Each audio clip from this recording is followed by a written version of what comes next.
This is The Wheel Weaves, a Wheel of Time podcast with no spoilers. Welcome, listeners. I'm your host, Dani, and I'm the first-time reader who's going through this series chapter by chapter. As always, there's no spoilers past the chapter we're covering, and that means it's totally safe for first-time readers. I'm joined by my co-host, Brett, who's a longtime fan, and he's acting as my tour guide on this journey. So before we get into the episode today, we have a few new patrons to welcome to the Wheel Weaves Patreon team. So thank you to Emanuel Cortez, Talmanes, and Autumn Cooper. So thank you so much. We really appreciate your generosity, and we're super excited to have your support. We also want to recognize and acknowledge our executive producers, Brandy and Aaron Kirkwood, and Andre the Man in White.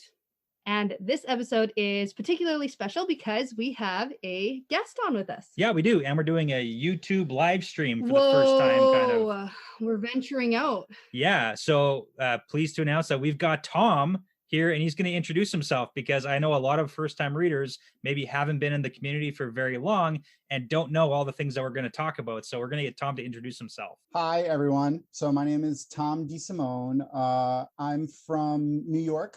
I'm proof that if you insert yourself into enough situations that people will just kind of adopt you into the community. Because my wife and I went to JordanCon, the first JordanCon, knowing nobody.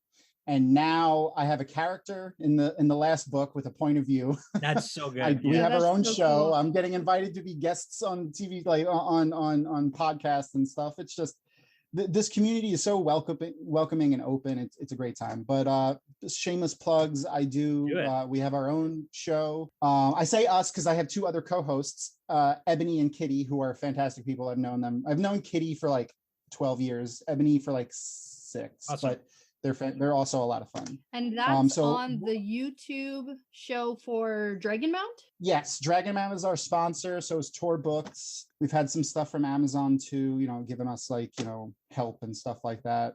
So Wheel of Time community show, check it out on YouTube. I also, like I said, I work at JordanCon. I'm the guest services director. So I help out like the, guests of honor and guest authors and artists. Oh, cool. That's Brandon. So fancy. Yeah. And that's the one that you just it's stuck a lot of along fun. at. So they just eventually had to say, fine, you work here, I guess. I don't know. Yep, that's exactly what happened. And they were like, oh, someone needs to go pick up Brandon from the airport. I was like, I'm me, Pat Rothfuss, I'm picking him up. Yeah. Let's go. Good to know that's how they choose too. If you just volunteer. If you just show up, yeah. then you just get to go pick up Brandon Sanderson. Yeah. There. Okay. Housekeeping, taken care of. Yeah. Now we can get into the episode. Yeah. Okay, and so for today's fun fact, so typically I do a fun fact every episode, but since we've got Thom, who's basically the behind-the-scenes king, I asked if Thom could come up with a couple of fun facts. So he's going to take the lead here and share some behind-the-scenes, like never before heard probably by most people, information. So take it away, Thom. Okay. One of them is for people that don't know, there's a team of folks that worked on the Wheel of Time books. It wasn't just Robert Jordan.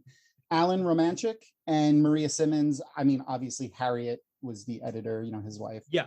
But Maria and Alan were huge helps to Robert Jordan in the series. They were, research assistants. Like he would go to Alan and be like, write me a 2-page summary on everything about the samurai. And like he would if he was like using it as part of the culture or something like that. So yeah, that's who. And Maria mostly was like the continuity expert. She would read over drafts and be like, oh no, I said I wouldn't wear this dress, or she's from Saldea or something like that. That's so good. That's the nitty gritty details. Yeah, that's the good stuff. Yeah. So Maria, the fun fact is Maria, prior to working for Robert Jordan, used to edit porn in California. That's so good. Okay. I have a question about that, because you kind of like preface that beforehand, and that's wild. Now, she was editing the Wheel of Time books. Was she editing porn books or like video?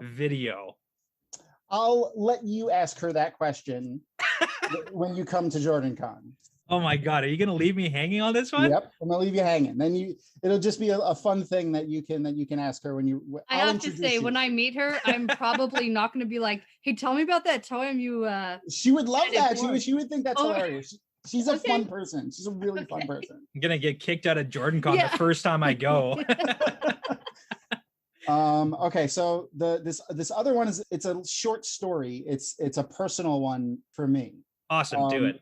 Okay, and I didn't tell you this one yet. No, you didn't. Yeah. Okay. So when Knife of Dreams first came out, we went to a signing, and prior to Robert Jordan, getting sick, and he was at a signing. It was at a small bookstore out east on Long Island. When we got there, it was a lot of people. We had the books. The first thing that he used to do at his signings was he would walk up to the podium or lectern or whatever, and just walk up and go, "It's Avienda." It's Nynaeve. And then he would just say like 10 words or something like that. That's how you pronounce them or whatever. Yeah, I mean pronunciation's it's okay. a whole thing. So we go through the whole thing. It's me, a couple of good friends of mine, and my cousin. We're online to get our book signed. My cousin is in front of me. He hands the book to Robert Jordan, and he opens the book, and he looks at Robert Jordan, and my cousin says to him, "It's like having Jesus sign a first edition copy of the Bible." So Robert Jordan gets this like disgusted look on his face.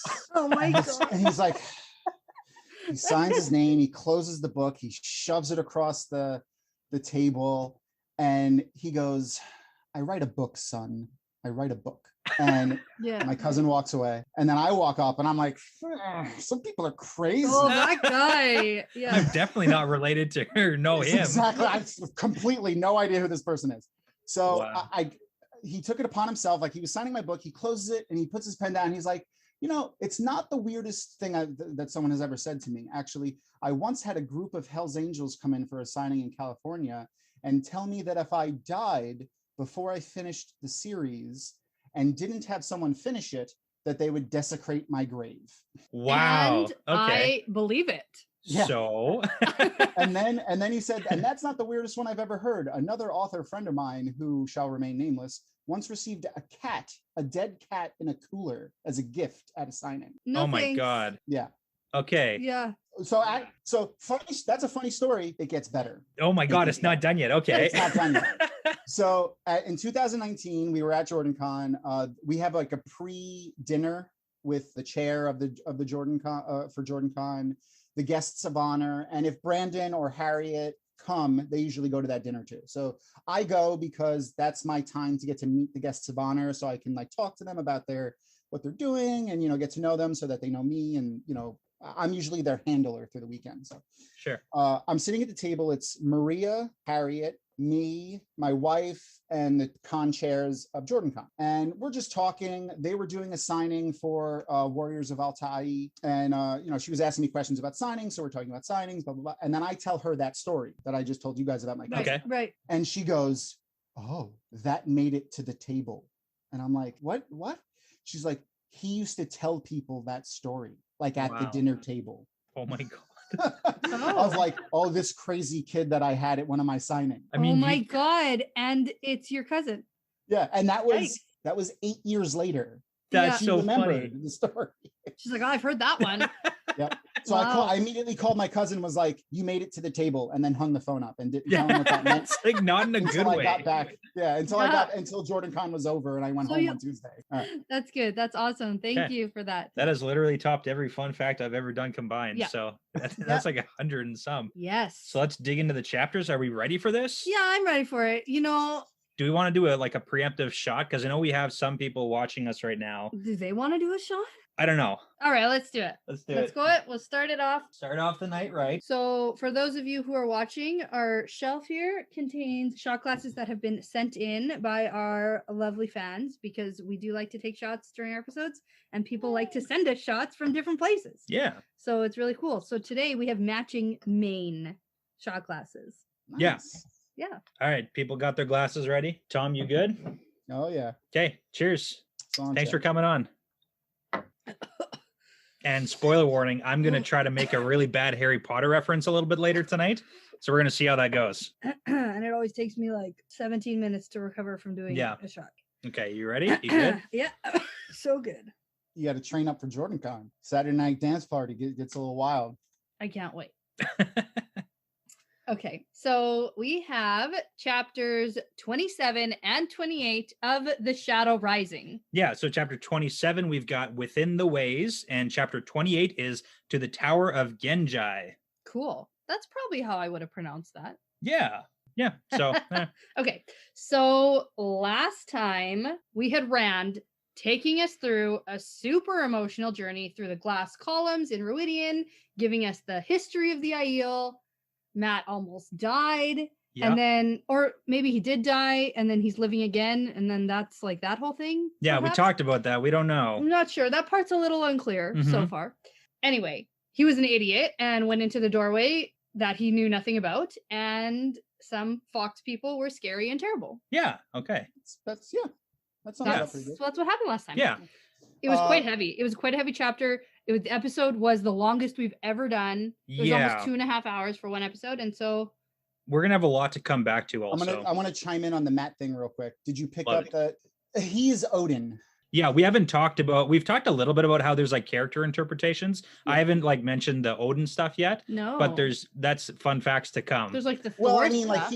like in that, like specifically, he does one of the things that Odin does in that scene where he's hanging from the tree. Yes, like that. Odin hung from the branches of Yggdrasil to get wisdom, which is exactly what Matt did. He was hung from the branches of the tree of life, which is what Yggdrasil is, to gain wisdom of his past. So it's cool. And then there's also the connection. And Ron Burgundy says, "Great Odin's ravens," and there was ravens on his little spear. So fun fact about Odin's ravens. Odin's ravens are named, I don't know how to say it in like the Old Norse, but it's and Munyin. Munyin, yeah, and Hunin and Munin or something, but it stands for thought and memory. And if you recall what it says, we totally just stole a fun fact from you, didn't we? Oh, I'm going to come back to it because it's going to be so good anyways. Yeah. Okay. That's interesting. But yeah, that's so there's lots of correlations with the whole Norse gods and everything. So. Okay. So before we move into what Perrin and his friends are up to, I have a question from one of our newest producer level patrons. Okay. So our producer level patrons get to ask us a question that we answer in a regular episode. And so this one was so good. So this comes from Cody. Okay. And he wants to know, what do you think about the Aiel being a tragic people, having lost their original purpose, yet still hanging on to the idea that they have a great obligation? Knowing their origin, who would you say is more lost, the Aiel or the Tinkers? Oh my God, that's a heavy question. Okay, so Thom, you go first. Man, who's more? So like the question is, who is more lost? Because the Tinkers are called the Lost Ones. Yeah. Well, that's what the Aiel call. Right. Yeah. So just to recap for just anyone who's like still a little confused about the glass columns or who maybe hasn't listened to our episode that literally came out today. Yeah. So we had the DeSimone Aiel, which were like the OG, and then we had the breaking off of the Tinkers in one direction and the breaking off of the Aiel as we know them, Aiel, which are the OG basically. So yeah. Okay. So that question. So the idea that they're still hanging on to like a great obligation that they really don't know what it is, and that they've pretty much, as the current the wise Aiel, ones and the clan chiefs know what it is. Right. Yeah. Yes. I would say the Aiel are probably the more lost. Okay.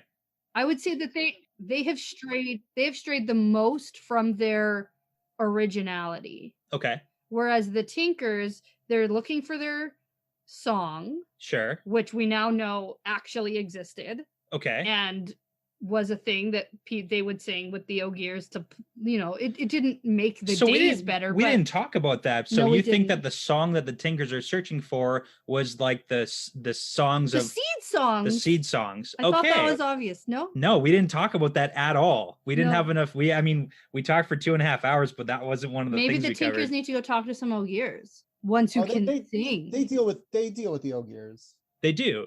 Yeah. They do deal with them. So, but I mean, that was like a three-way. Yes, singing to make plants grow is important, but I don't think that's going to help, fix the world. Yeah. Yeah. Okay. Yeah. And when maybe they're confused. That's true. Because it's like second, third, fourth hand stories before they were like, we're going to go find the songs that people used to listen to. Like, they'd have no idea that it really just like made the plants grow. Also, does the song have to be a song? Yeah. Yeah. So there's a lot of, I think we just open up even more questions. I personally think that the Aiel have strayed further from their original, like, basically all they do is kill. Okay. In my, like, that's as far as I know them. Yeah, like, that's the hard part about it. Like, Avienda was like, oh, if Bereline's bothering you, just like kill her with a knife. Like, that's like literally her solution. Like, that's. So what would you say? I guess you are far enough for. I mean, they don't really explicitly say a lot of the stuff about their culture. It's kind of, you got to infer from all, like, everything once you finish Absolutely. it. So I don't think it would be a spoiler if I say, like, their culture is violent, but killing is actually not like their like something that they do often. A bigger accolade or something more honorable to do would be to just touch. We did. We just got that. So we just got introduced to Jieto and how, like, the least honorable is killing and the most honorable is like touching. Because we just got introduced to those guys, the servant people. Guy Shine. Yeah. Yeah. So that's, I would, like, personally, I would say they've both strayed just as far from what the original Aiel did, but just differently. Yeah. Fair. Yeah. Yeah. Yes. I don't know if we answered your question, but it sparked some interesting conversation. Yeah. Thanks, Cody. I mean, who's the most? I think that's who's the most. Yeah. My answer to his direct question is they're both equally lost in different ways. Yeah. Cool. Love it. Okay. So the last time with Perrin and the chick who disrespects Loyal. Fail. Yeah, that one. So they're all headed into the ways, and that's where we're going to pick up. Yeah. Let's get back to this. So chapter 27 is called Within the Ways, and we get the Avendasora leaves. So we are in Perrin's point of view. We get Gull and Perrin heading along through the darker than darkness ways. We get a recap about the ways and the black wind and bridges and islands, and this place is falling apart. Yeah. I would say that it looks noticeably worse than what we've seen before. Okay. More deterioration. Well, we're also going on different, like, bridges and stuff. We are, yeah. So it's like the bridges that are described are worse off. Like, maybe we are. I actually don't have any idea. Things are also progressing really fast now. Like, there was, like, I mean, it's not a spoiler to say the story that's happening right now is the story. Like, it's the shadows rising. Yeah. So, like, for thousands of years, the ways just kind of sat there. The Dark One wasn't freed, and Machin, no one really went into the ways. But now the ways are being used more often. So it's a super convenient way to travel. Yeah. Machin Shin's flying around. The Dark One's being free, so his corruption is coming up. So, like, I don't think it would be a bad assumption to say the ways might be even decaying more faster. Yeah. I mean, there's a reason why we're getting this story now and not like 100 years ago when nothing happened. Exactly. Right. Yeah. Right. Okay. So I was wondering, like, where we're picking up here, because the last we heard, Gull and Perrin were heading in and going off by themselves. Yeah, they just entered. And then, but no, here it says it's been like 2 days, and Perrin and Gull are traveling a little bit behind the Fail group because they're still both being super immature, childish, and stupid. Yeah, good way to summarize it. Yeah, we kind of get the fast travel this chapter. But then we get a flashback to what happened. Yeah. And it is not good. It's bad. Oh, yeah. So the flashback is to where Perrin is going into the ways, and him and Gull are taking off to the first guiding without the rest of the group. And this pisses Fail off so much that when they get there, like, I think that she's worried, but then she's angry with him for worrying her. So she straight up assaults him. Yeah. I mean, that's what happens. Yeah. Like, it's a full armed slap. She's pissed off that he charged in there, and he calmly says, like, don't hit me. And then so she does it again, nearly unhinging his jaw. And That's a hard slap. Yeah, Yeah, and he especially is, for a big dude. Like, Yeah. yeah. you got to get through the And- beard too. There's A like lot of cushion force. there. Yeah. So he's remaining calm, which is like impressive at this point, and tells her not to do that again. And then she just like hauls off and punches him in the gut, forcing him to double over.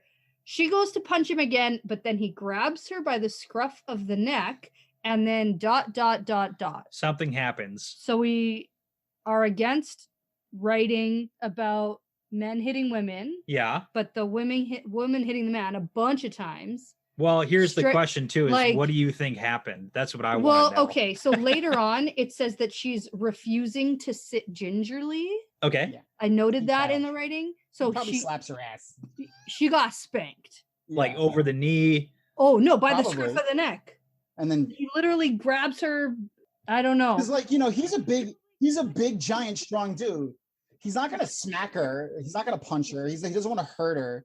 But He wants to stop being assaulted. At this point, Yeah. it's self-defense, in my Yeah. opinion. I think he wants he wants more to just make a point. Yeah, I told you to not do that. Don't do Yeah. that. Yeah.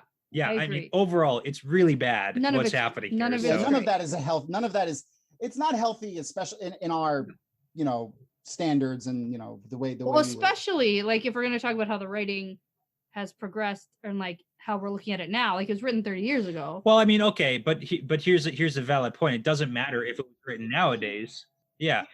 I would argue it doesn't actually matter what we deem as like, healthy or not healthy or acceptable nowadays, because this story isn't taking place nowadays. Yeah. This story is taking place when it's taking place. So he's writing a character two characters in a really unhealthy, abusive relationship. So yeah, that's fair. like that shit happens in real life nowadays Yeah. anyways. Yeah. So You're right. I mean, 100% right. yeah, I would I don't agree. I don't think it's good. no, No, very bad. no, and I Not would healthy at all. recommend Get Out. Okay, Don't- so you're don't not do- endorsing this relationship. Don't do it. Okay. Yeah, except that he tried to get away from her and she just tricked an She Ogier. kept following him. Yeah. into- But yeah, she's she- got a lot of. They both have a lot of issues. Don't they though? That is something I think that Jordan does very well, though, as opposed to some other writers, where he does show trauma and characters like psyche and their flaws Yeah. like well, and gives them consequences for them, but also in some of the characters they grow out of them or overcome them in some ways. He does that very well. Yeah. That's a good point, just because, I mean, considering we're in Perrin's perspective, it kind of makes sense that in his own memory, he would recall what someone does to him, but he might try to block out what he does in response and like retaliation. Yeah, because at no point in this chapter do we actually get any mention of what Yeah. he So maybe like actually did. he subconsciously or consciously is like, I don't want to think Well, about he that. definitely feels guilty. We get that from him. So Yeah. but then he keeps on saying to himself, well, it was her fault. She shouldn't have hit me. Yeah. I mean, So it's all not great. Yeah. Okay. So Fail continues to be super pissed off with everyone. Like she might have some temper issues. And she's pissed off at Loyal for trying to intervene, but then she's pissed off at Bane and Chiad for not intervening. But then they just tell her that she shouldn't pick fights if she can't take the consequences. it's kind of fair. Exactly. Yeah. Yep. I agree. And that's the ideal. Right. That's their They're like, well, philosophy. you chose to fight. Now, if you remember what Gaul said to Perrin before they actually left, he was like, "Don't let Ban and Chiad get you alone because they're going to try and whoop your butt." And Yeah. he mentions that twice they've tried to like just get him alone separately, not because of the Fael thing, but like it's like the previous thing. So, but he's not falling for it. Good. Thanks, Gull. So we get back to Gull and Perrin following behind. The group has stopped at a guiding, and Fael calls to Perrin to come here. Yeah. And then he does, and then she's super annoying and says, "Oh, I just wanted to see if you could be taught to come when I call." Oh my god, it's so bad. Gull thinks this is really funny. Yeah, So- that I was gonna say that's definitely Bane and Chiad pulling some Aiel Oh, humor. 100%. Like go do this, go do this. Like they're Yeah. You got to remember also they're kids. Like they're Yeah, they're I not in their 30s. Like That's what we they're- keep coming back to, is that Yeah. they're all just so young and their immaturity is showing. And Like, is Yeah. it all Yeah. first relationship stuff right now? do I want anything written chronicling me at 18 years old? It's like, No. I'm glad I existed as an 18-year-old before the internet was Yeah. really that, Yeah. like it was just on the brink. Yeah, because Yeah. I mean, there's lots of things we're not proud of. So it's all comes back to it. But Gull thinks it's funny and he goes, women, so complex. Yeah. don't even try understanding them. So I think it's more than that. But I think it's just an unhealthy relationship. And Yeah. not just not understanding women. But we get a little bit of Bane and Shiad whispering again about something, because they were doing that back in tier 2. So they're like clearly telling. Yeah, they're pulling some strings. They're doing something. Yeah. It's like they're entertaining. I'll jump on the defend Fael wagon for a second. Okay. Yeah. I actually really like Fael and Perrin. She's super embarrassed, and when you learn about her upbringing and where she comes from, and we don't know, we know the story sort of, but we don't know. We know the story that she's told. Yeah. I'm not gonna say like what it is, but when you learn about it and you get more depth of her character, you understand a little bit more about her. I'm not like none of it is condoning like her possessiveness and her jealousy, but that is the culture of her people. Yeah, that type of possessiveness of your spouse. It goes both ways, mostly the women, because most of the societies in Randland, or whatever you want to call it, are matriarchal. So yeah no, that's good. That's okay. When I first met her, I think I just edited a bonus episode where I did character predictions before I started this book. I had said that I like Fael for Perrin. And then as I was listening to that, I went, but like, well, we'll see where it goes. We'll see. Yeah. My opinions waver. Yeah. It's a love-hate relationship. It's like right now she really hates it. Okay. So Loyal just hates all of this. And I think that's where my dislike for Fael comes from, because she's being like rude to Loyal, and I just love Loyal. Yeah, she's using him. Don't use Loyal. He's just the nicest guy. He really taking advantage of him. I don't and like he's that. And he is like almost like a child. He's very innocent. Yeah. Especially like by the Ogier standards, like he is like just come of age as an Ogier. Like yes, he's 90 something years old, but as an Ogier, he's a child. I agree. Yeah. Poor guy. So turns out though that they have reached the turnoff towards the Manetheren Waygate, but we get that Perrin smells something rank, and that's the first tip off that something is gonna happen. Yeah, I mean, you can't leave the ways without something happening. Of course not. Yeah. Can't. It's really convenient how the Black Wind only attacks right near Waygates. Okay, so I mean that's a good point. Super convenient. There's convenience. However, I have a question, because I thought you might say that, because the whole convenience thing. I mean, because I've said it before. No, I mean it's there's a whole deal with the whole ways and everything. I know. But do you think that it's maybe less of a convenience that it's near a Waygate, or was it that Machen Chin has been attracted to the presence of life within the ways, and clearly there's Trollocs, there's Fade, there's them traveling, and it's like Machen Chin is coming in on where all the life forms are to just like, a little bit of convenience. Everybody's at the Waygate right now, so that's where Machen Chin comes in. Right? So it's like is an attraction to life force. I actually have a pet theory about that specifically. Okay, let's hear it. So Machen Chin is its own thing. Like it's not the Dark One, it's not a shadow spawn. It just happened. It rips the soul out of people when it attacks them. So we know that souls and the Wheel of Time are physical things, like they exist. Yeah. The souls are the threads in the wheel, and those can be affected in various ways. And if you can affect them, like if something like Machen Chin is able to affect those, it might be able to sense those types of things. Perrin is a Ta'veren. Right. Ta'veren pull on the threads of fate, He's a big, thick, meaty thread. Yeah, but he also affects all of the threads around him. So his soul is potent. So he might be attracted to Ta'veren. Or a him. I say juicier he, one. but Yeah, Machin juicy Shin. guy.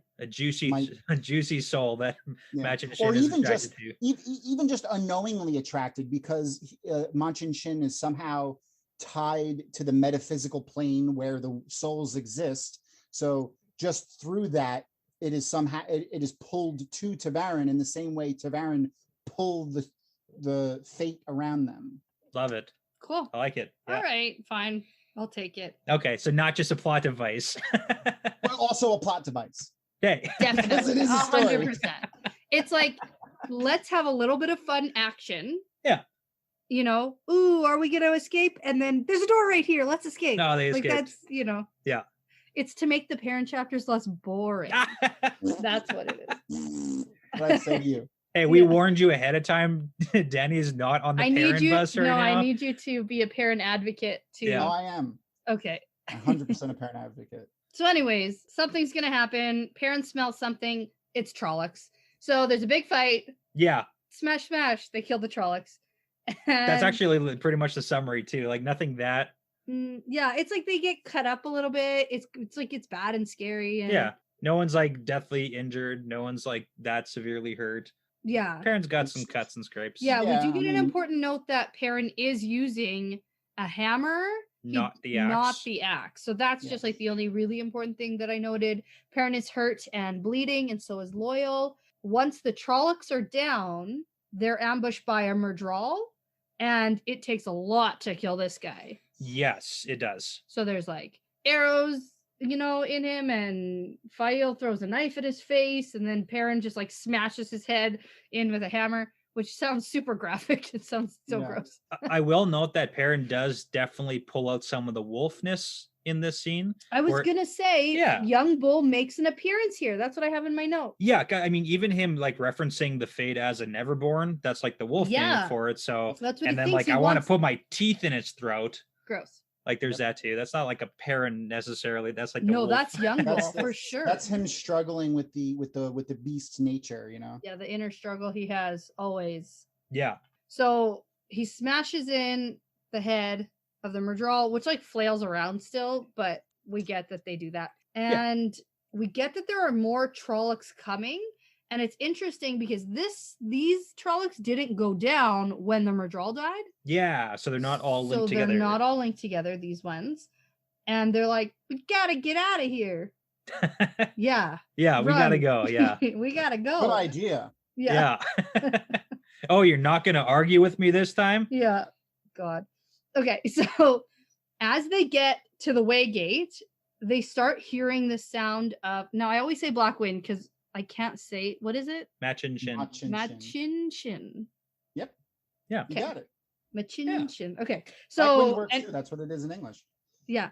Okay. So they hear it and they're like, oh no, we got to get out of here. So Loyal gets the door open and Fael's like, hurry, and like charges through the doorway, which we know that's not a good thing to do. Yeah. She's going to like break her neck or something. Yeah. Can you elaborate? Time on that? dilation. We know that things are like kind of slower in the ways. So if you move from like a slow speed area to a high Faster? speed, Aren't things faster in the ways? well, yeah, but it's like, or you know, it depends how you define it, right? Is it like slowing Time down? moves differently. Time Mhm. moves differently, so it's like when you change the speed of relativity. I don't know. I'm not a scientist, but bad things happen. Relativity. Yeah, speed differential. Sure. So Perrin tells the Aiel that they can't fight this and they need to get out, and they listen to him. And then Perrin asks Loyal if there's a way to block the doorway somehow. And then he howls like he wants to challenge, but then he thinks of himself as foolish and backs out of the doorway. So that's just more of that Wolfiness. yeah, the inner turmoil. Yep. So they come out on the side of the mountain in the Mountains of Mist, and Loyal comes out and he shuts the way gate using the inside leaf. He puts both leaves. Yeah. Yeah. So he seals it shut, like basically meaning that the door can't be opened from the inside Because there's no Yeah. key. because there's no key. Yep. So before the doors shut all the way, the black wind is there, like saying all those terrible things. Yep. Yep. But my important note here is that it doesn't seem like it's trying to get out. Yeah, it Like doesn't the seem. last time we saw way gates both times. Rand was there. Yep. And the Black Wind was like leaving the ways, trying to get at Rand. Yes, there was definitely some Rand fondness going on. Yeah. Well, he's back to the Tavarin thing. That's He's what I going wanted you to Tavarin. talk about. Yeah. He's the juiciest of the threats. But also, Machin Shin has interacted with Padden Fane. Yes, And we have discussed that. Yeah. Yeah. So Machin Shin is stained. He's stained by Machin Shin is stained by because Padden Machin Fane. Shin didn't even want, like, he rejected Fane. He like spit him out. didn't Was like, I don't want your He didn't tasty, reject gross Fane. soul. Yeah. I didn't keep mean- saying he. It's stupid. The Black Wind didn't reject Fane. It ran away screaming. Yeah, fair. Okay. Yeah. It ran away screaming. Like, I don't want your gross Padden Fane soul. Yeah. Gross. But yeah. obviously, it like, so Padden Fane has got Dark One in him, it's got More Death in him, and sociopathic Padden Fane. So it affected Machin Shin to the point of the only thing left over from the Dark Ones messing around with Padden Fane is, I want to kill Rand. So Yeah. Yeah, So that's been my theory. So Loyal says that he's not going to ruin a Waygate, and that's back to the whole putting the key on the outside yes. type thing, which is an interesting, like, I didn't know you could just do that, but he says that there's a chance that one day they will be cleansed and like restored, and he just like can't destroy it. Can't be do it. like, I can't just throw this key away, or I can't just like seal this So I mean, this is big. Waygate up altogether. We need a prediction from officially on the books, because this is kind of the first time, like, we've only got a limited handful of experiences with the ways and the Waygates and the stories. But now we've got an Ogier. Yeah. He's saying that he doesn't want to destroy the Waygate because there's a chance that they can be cleansed someday. Yeah. On record, do you think that the cleansing of the ways will be a thing at some point in the series? Let me tell you something that I have learned. Sure. Robert Jordan puts everything on the page for a reason. Yes, they will be cleansed one day. Really? Yeah. Okay. Yeah. They're like, it's one of those things that it's like, he's not going to write that in there in book 4. You know what I mean? If it's happen, not going to happen. Okay. That's my theory. Okay. I like it. It's on the record, and we will come back to it in 6.5 years. Yeah. You heard like, it here? Like 4 years. 4 probably. years, yeah. Okay. At the rate we're going. Okay. All right.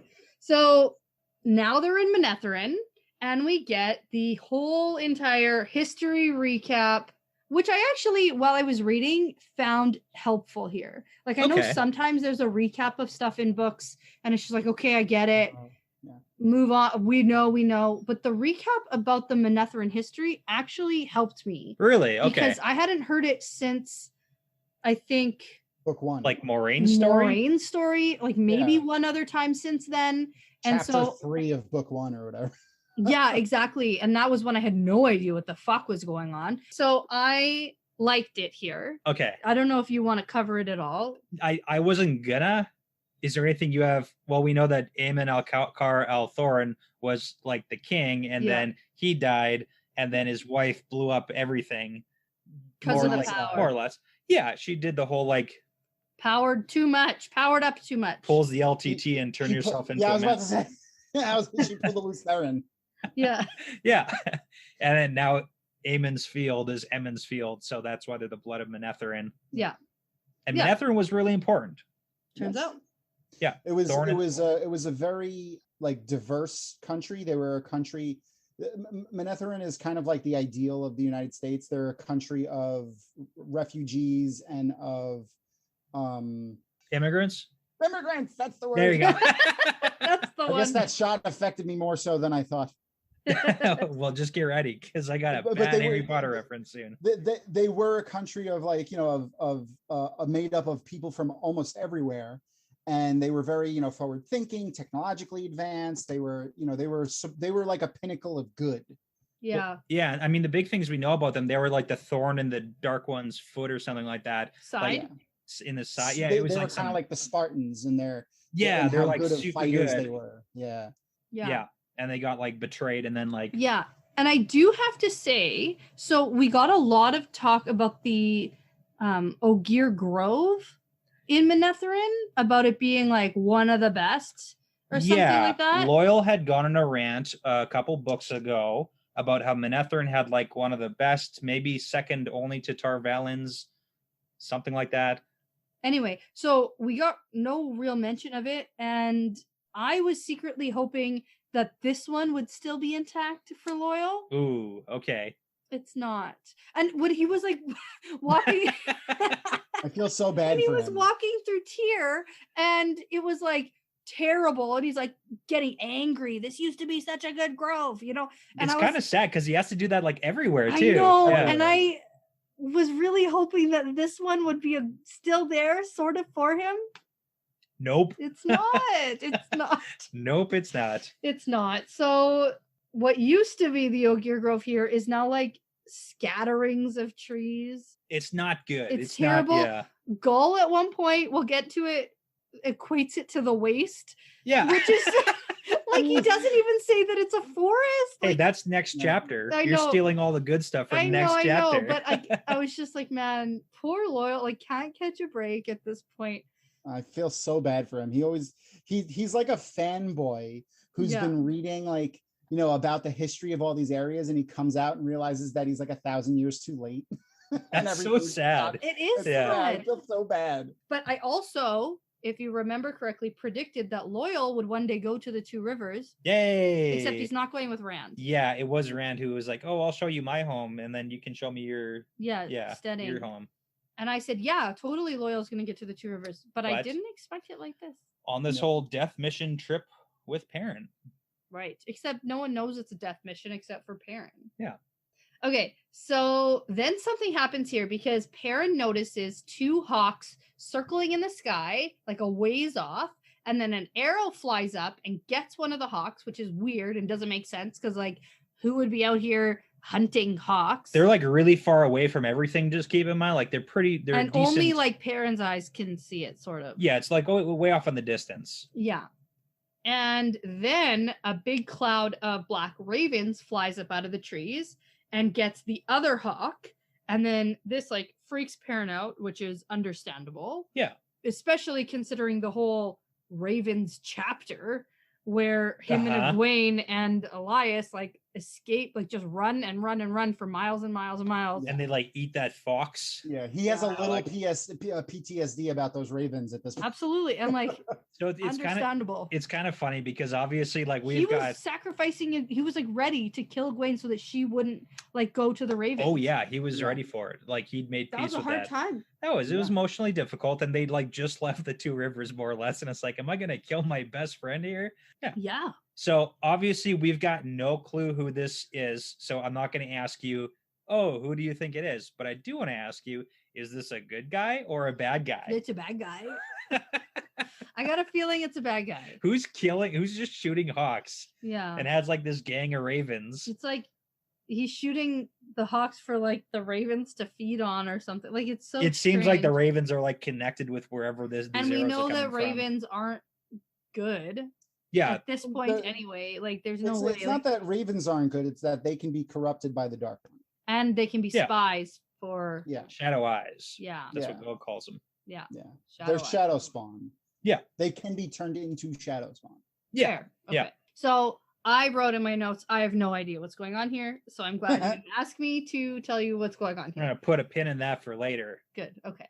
So Fael takes it upon herself to start tending to Perrin's wounds, and he lets her, Okay. which is nice. It's like halfway civil, except that she's like grunting about like having to fix him up the whole time she's Well, doing it. And you know what she's not gonna Oh. fucking do? Sew up his jacket. Yeah. No, so no. all right. So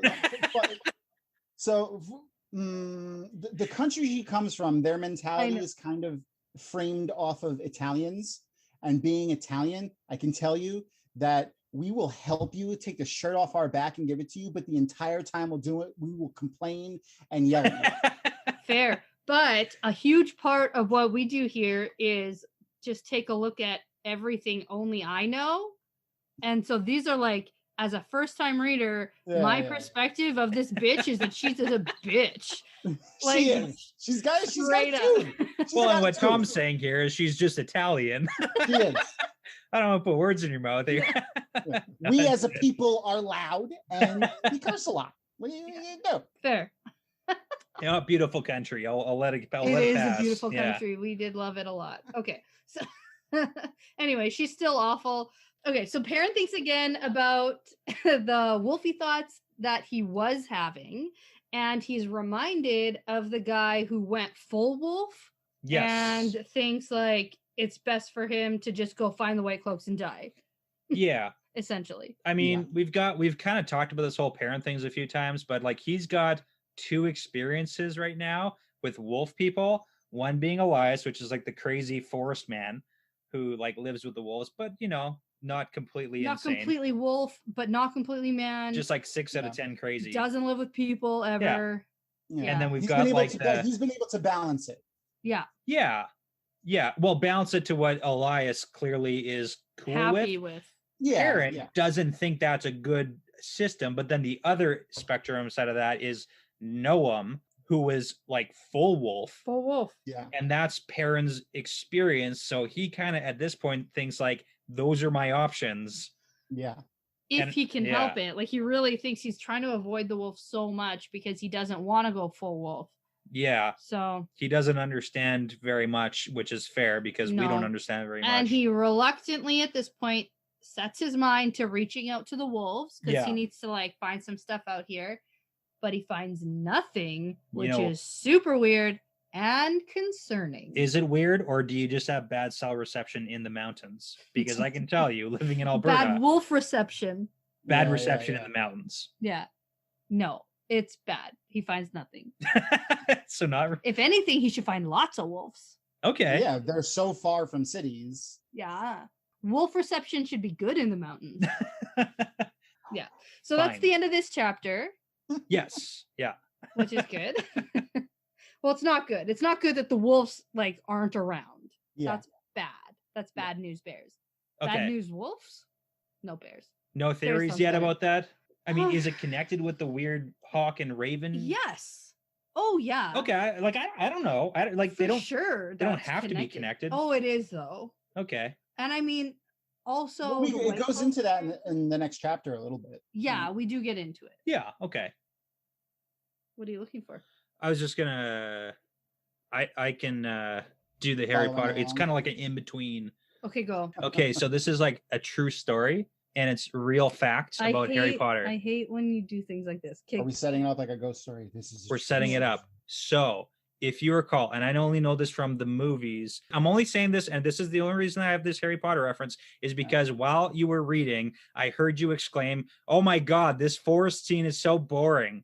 Because they spend a bunch of time in the forest. So turns out that the reason why I said that out loud. Movie 7, the first half, they spend the first 7 hours of that movie in a forest, and it's really fucking boring, was actually pulled directly from these chapters because it's a bunch of boring forest sequences. There you go. Fun fact about Harry Potter. I actually said that. I think you made that up. No, I did not. Okay. I can equate I'd say the first book of like the Eye of the World. Sure. There's more like camping in forest sequences. Yeah. Cheers to the great Harry Potter reference. I'll pour myself another shot. Oh, he's as imported. Oh, I'm sorry. Oh my God, you're prematurely clinking. There's a premature clink right there. Story of my life. Cheers. Cheers. Is that just vodka? Yeah. Yes. Do you want to do the whole everything to get us going on this chapter? I will do the things to get us going on this chapter. Okay. So chapter 28 is I'm going to do that again. I'm like still choking on the shot. Okay. Okay. So chapter 28 is called To the Tower of Ghenjei. Yeah, and we got a wolf chapter symbol. Oh, it's like pure Perrin. That's all I get from that guy. Yep. Yeah. Yep. So we're sticking with Perrin and we're in like the same scene. Yes. Essentially. So they have decided to camp here for the night in the Mountains of Mist, and Fail has insisted on having separate camps because she is still a petty and annoying bitch. Yeah, she's being a butt. And Loyal is sick of this. He's as sick of this as I am, but this continues, and then Perrin makes Loyal go sleep in the girls' camp to protect them. Yeah. So, I mean, he's seen some spooky stuff in the distance. I know protection, but like, I mean, It's not just to protect. It's because Bane and Shiat are more than capable of protecting. Yeah, them. like why does he But it's- actually make Loyal do this? Because Loyal can see in the dark. Oh, okay. Yeah. There you go. got it, man. That's I'm 90% sure that's why he did it. That's good Yeah, rationale. That's good It's rationale. excellent. Yeah, that's it. I I mean- still feel bad. Also, Yeah. like just a smidgen of like just sticking it to Fael a little bit. Like we get it again, but even his joke telling in his own camp with Gaul, Oh, it's so stupid. it's Okay, just we'll like get so there. petty and just Okay. like Okay, let me talk about it though, because the girls are laughing and laughing like BFFs, yeah. best fucking friends forever. So over like at the other camp, and that really annoys Perrin, like it's getting under his skin. Well, it's like Almost. you know that Fael and Ben and Chiet are talking about Perrin And laughing and and laughing. laughing. Yeah. And, And so- they're just doing that thing that kids do, where it's like just laugh like we're like something was really funny. Oh yeah. Well, and that's exactly what Perrin does. And he does it very terribly. Yeah, he asks Gull for a funny story, and Gull's like, No. I don't have funny stories. I'm Aiel. Like, Yeah. I'm not a comedian. So Gull's like, no, women are so hard to understand. And then Perrin just laughs so loudly and so obnoxiously, like on purpose. Yeah. Women, right? Yeah. He does a stupid, loud, fake laugh, and Yeah. it like doesn't work. Of course. not. I don't know. I think it worked. He It makes thinks the that girls. showed him. It makes the girls look over quietly and then start laughing again. Oh yeah, it worked. It worked totally. No, it did not. Okay, apart from this though, because Gull notes that this place looks more like the Waste than other places he's seen, and that's really sad because there's less Yeah. trees here and forests really confuse him. Yeah. So I just want to kind of bring this up because we got the whole Ruidian chapter last time about where the Aiel people come from and like their lineage and all that good stuff. And Gaul talks about how this place is looking like the Threefold Land, and the fact that we know that it's called the Threefold Land because there's three purposes for the Threefold Land. So it's a shaping stone to make us, a testing ground to prove our worth, and a punishment for the sin. So when we think about the Aiel, do you think that those threefold like reasons for being sent to the Waste still hold up? Oh. Yeah. I mean, it's a pretty in detail question, obviously, for what we're talking about right here. But I mean, yeah. we I we mean, kind I guess. we kind of saw that they weren't actually necessarily sent to the Waste. No, they went there of their own accord because it was like the only place they could go. Sort of. The It's Aes kinda Sedai like- that were with them when they were traveling probably were like, keep going that way. Oh yeah, there's the mountains. Just keep going. Yeah. They were like, they're- go build a city over there. Yeah, and they were talking Yeah. about like go somewhere safe. Like we want to protect you as a people, but it wasn't like go to the Aiel, like to the Waste, like send them there because you need to be punished for your sins of failing us. Like that Yeah. never really came up specifically. So Perrin is for sure still on this like I'm gonna die when I give myself to the White Cloaks thought train, and because when Gull suggests that he should come see the Waste, Perrin's like, yeah, maybe One day. maybe one day, but he like thinks never. Yeah, so he definitely hasn't told Gull about his whole plan yet. Yeah. His terrible, terrible plan. Which I actually find it interesting that Gull invites him to see the Waste when I thought that only like tinkers and peddlers are allowed in the Waste. I mean, but if you go with an Aiel, like you probably get like a visitor pass. I guess the Aiel have never really come out into the world and brought people back with them before. Rules can it's- change. It's more like it's not that no one's allowed in the Waste. I feel like it's just more like People don't- like if they respect Okay. you Yeah. enough, then you're allowed in. Like Lan is allowed in. Right. We got his whole like, well, we don't know anything Well, they about might it have really, all but- met like in the Blight, because don't the people from the Waste go to the Blight sometimes? Well, they Well, said they didn't say they know land. They know of land. Yeah. Yeah, They know and of that's the from men. Hmm. his exploits during the Aiel War.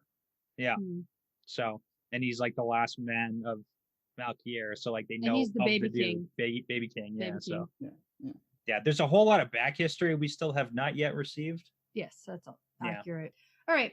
So while they're chatting about like Manetherin and the Waste, Perrin says that that the whole stuff about Manetheren was a long time ago, and no one is like a great warrior from the so two good. rivers anymore. And Gull is like, yeah, well, you and Rand and Matt are all excellent Yeah, fighters. it's like, dude, I've seen you guys fight. Yeah. Yeah. And Hold up. then Perrin doesn't see himself that way, though. No, he doesn't. But who else lives in Emmons Field who's like a notable good fighter, man? Oh, Tam. Tam friggin' Althor. Yeah. And how about, we get Mistress the scene, Luhan, I know, with her Yeah, frying oh, yeah. pan. Pan. but right? we also get the scene with Matt kicking Gowan and Galad's ass. Yeah. But then he says, "You think I'm good? My dad is 10 times better than me." Right?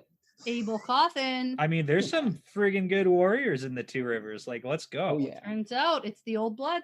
It's the Old Blood and the It Two Rivers sings Tabak. loudly. Oh, yeah. Yeah, it's fueling it. Tabak. Yeah. So turns out that Gull knows quite a bit of the world from like reading books from peddlers. But then when he actually got out into the world and experienced it, it was all way different than he thought. Which again makes sense. So then Gull asks about the Night Runner and Leaf Blighter, about them like being at the Waygate and like the Ravens and stuff. So like there's a lot of stuff going on here. I didn't know if you wanted to talk about it. Well, he's like, what's up with those Trollocs in the Fade that we saw on the ways? Why are they here? Oh, I didn't know if those were new names, but No, It's he's just yeah, literally you like, all yo, we ran into a Trollocs bunch of Shadow Spawn. Like, what's oh, up with all Leaf that? Blighter and Night Runner. Yeah. Well, Leaf Blighter is the dark one, Okay.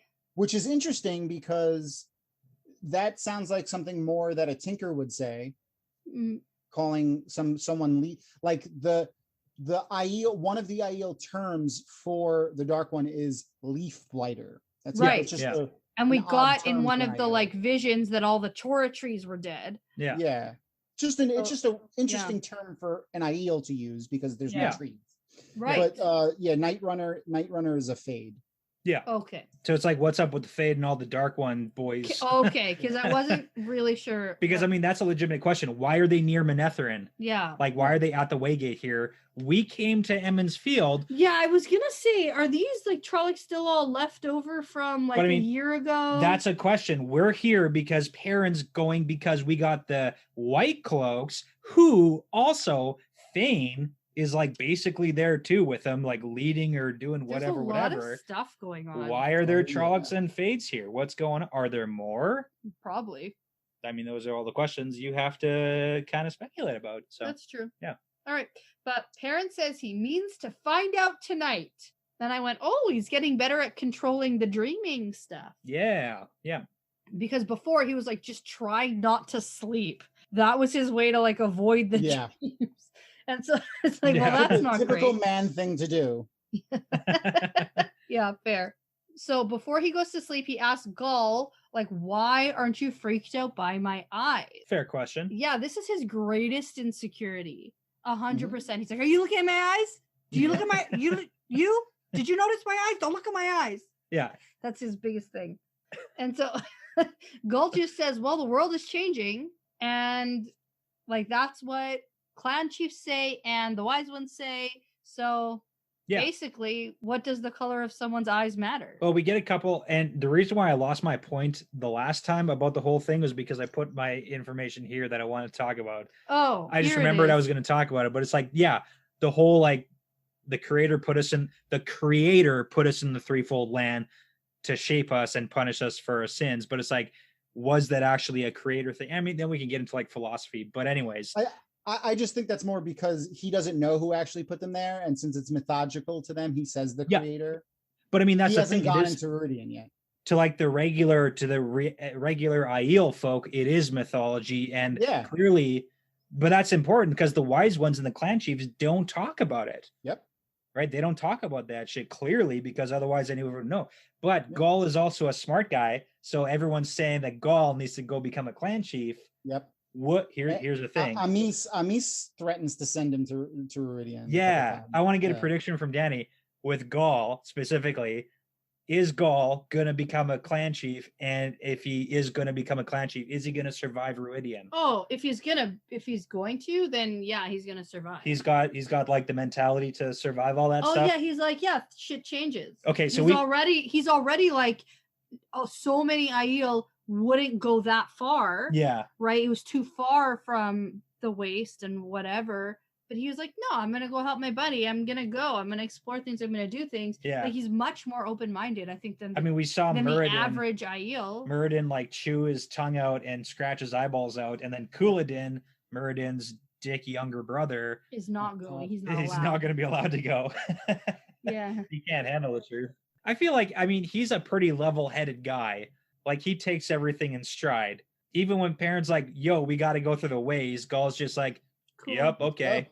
I don't know if that's like an Aiel thing, though, to just sort of like accept what comes. And I don't know. I don't know Aiel well enough at this point. Yeah. But I think that because he's like, things change and we have to accept that. That's a huge step in the right direction, right? That's a huge thing. And like, he did spend a lot of time just sitting in a cage for a while, right? Like, he's the one who was captured wherever the hell they were. He's the guy. Yeah. And you'll actually learn more about that as you. I believe they do explore the Aiel's culture more so than a lot of the other cultures. The ancillary It's because it's so super interesting and different from the rest of them. It is. Okay. Yeah. Let's get into this next sequence. Yeah, okay, dream time. It's dream time. Dream time. Dream time. So Perrin goes to sleep, tells Gaul to kick him awake if needed, heads into the dream, goes to sleep. He's in the same place that he's gone to sleep in, but it's daytime. And he has a sense of being a wolf, and he thinks, no. And then he is human. Phew. But he has the hammer in his belt, but then he thinks of his axe, and the axe flickers there, but then changes back to the hammer. So this is exactly reminiscent of Egwene figuring out Tel'aran'rhiod. Yep. Because she would like imagine herself like, I don't even remember, like without clothes on, or then with a different colored dress, or being able to control your thoughts of yourself, your own inner vision of yourself. Right. And then when she went like flying around Tenchico. Well, we get that exact same sequence. Yeah. I was gonna say it's like that exact thing. Yeah, where she basically just like thinks, oh, I can do this, and then does it. So, well, also like the super irresponsibleness of what they're doing. Yeah, let's get there. Let's get there. That connection. That's funny. We're gonna get there in a second. So I can't wait till you get further in the books. I gotta see your reactions. Oh my god, I gotta see your reactions. I know, I can't wait. Okay, so this is where Perrin gets some Egwene-like visions. Yeah, and I don't know if Perrin has seen these before, or if we've just never been in his head when he's seen them. But he gets a weird window in the sky. Yeah, so we haven't seen it exactly in the same format, but we definitely have seen Perrin seeing things. Okay. Yes. All right. Yeah. So we get Perrin seeing Rand standing with winds swirling around him with gold and scarlet dragons flying around, and then it winks out, which is interesting because this time they don't settle on his skin. Yeah, that's true. Because with Egwene, they were settling on his skin, and that's when we had the whole thing about how he's going to get dragon ass tattoos. That's right. And that was a whole conversation. And then which it still might be true. We don't know. It still might be, but in this, that's my next tattoo now. That's yeah. Yeah.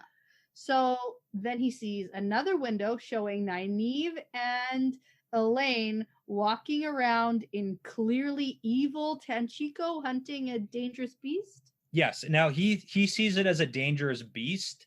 Mm-hmm.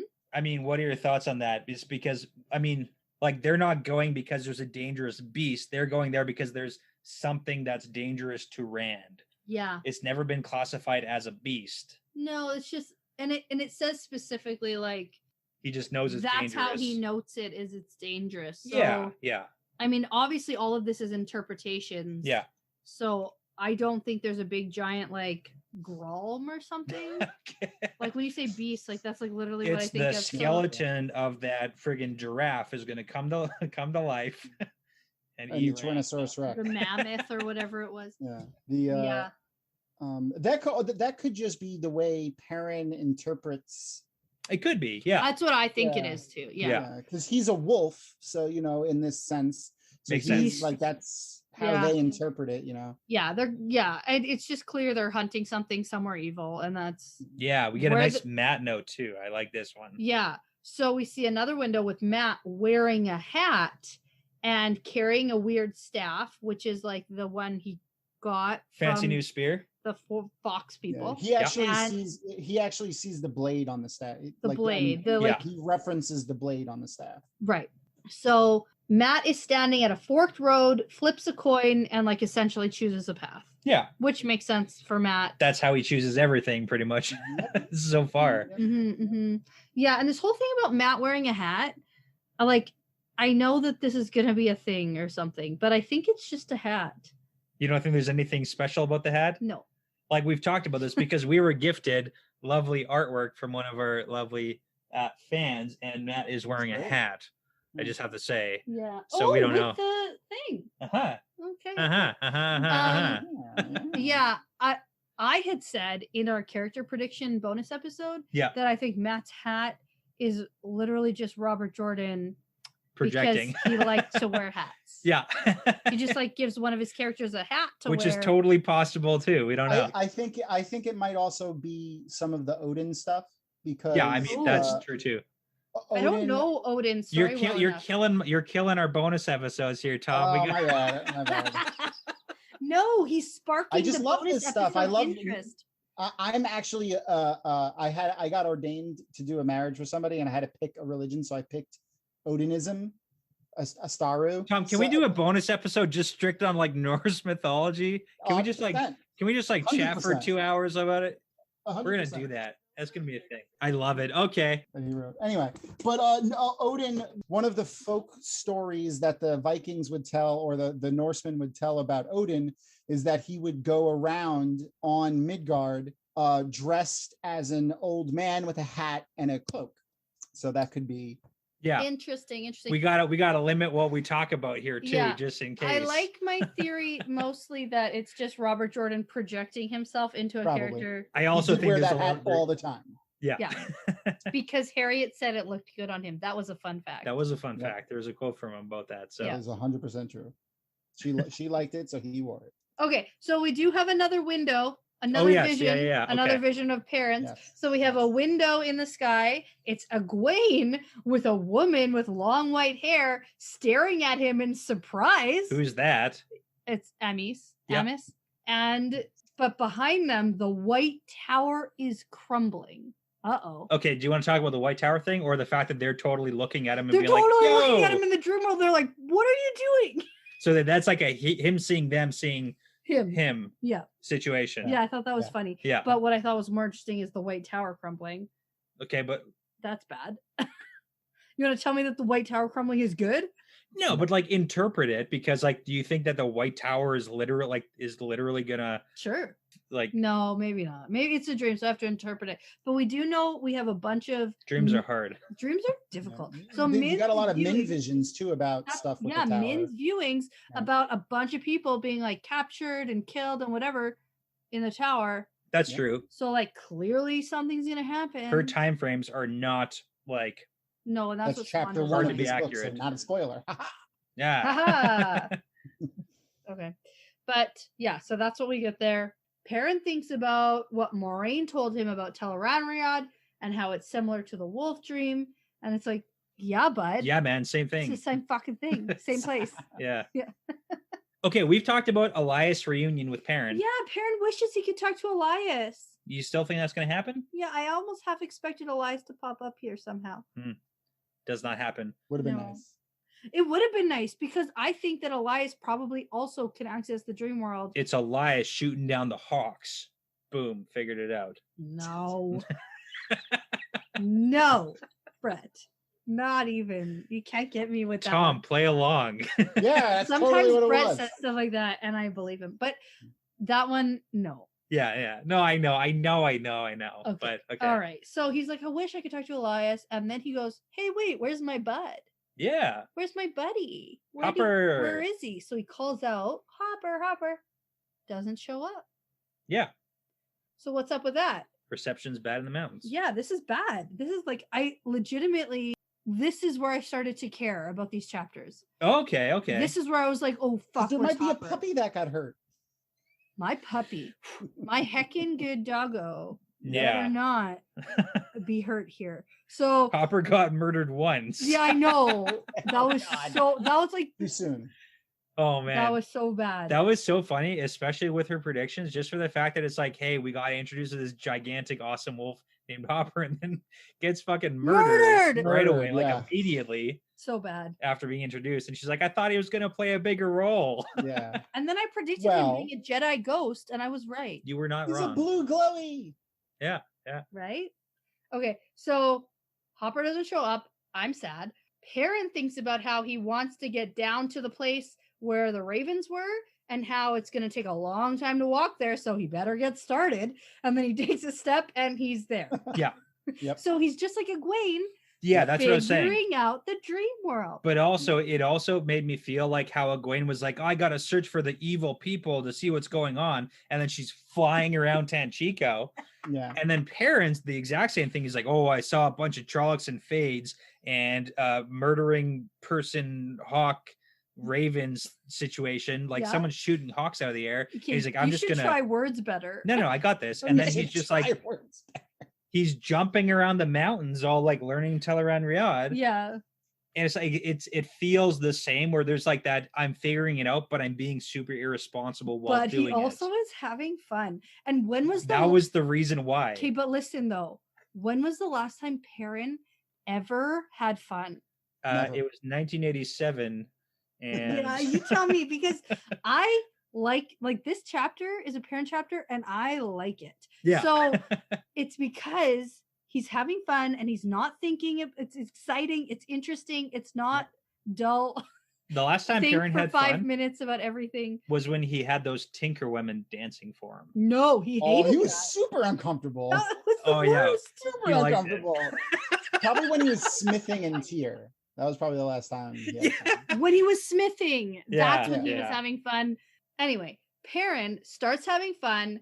There's no sign of the archer or ravens here, so he focuses on like that mountain peak over there, and he steps there, and he's thinking this is super fun, and he starts leaping around the mountains, calling to Hopper, who doesn't come. And I think that Perrin should be more concerned about Hopper and this wolf thing than he is.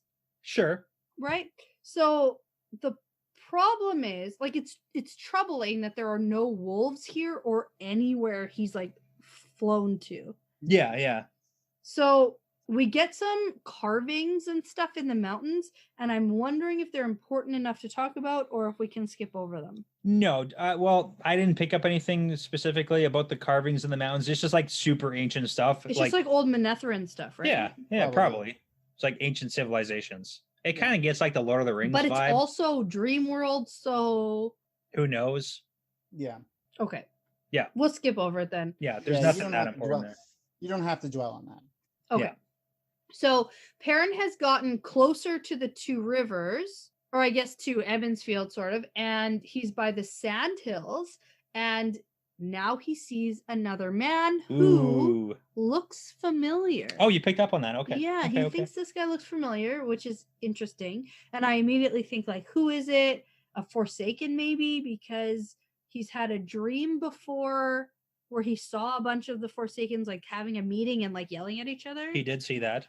But this guy doesn't really smell human, Yes. which maybe could be a 3,000-year-old Forsaken. could be.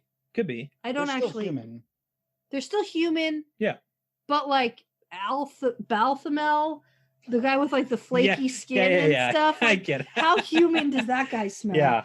Right. And like is it Agenor who had the like mask? Like, I don't know. I think Balthamel had the mask on. I don't even remember. But those guys are fucking ancient. Like, there's Yeah. no way Okay. they smell. Listen, 3,000 years of being aired out in the sun. So Okay. are you legitimately going with like this dude is a Forsaken? We'll get there. Okay. I have more We'll get there. predictions. Oh There's man. more. Okay. I There's have more more descriptor predictions. of the dude.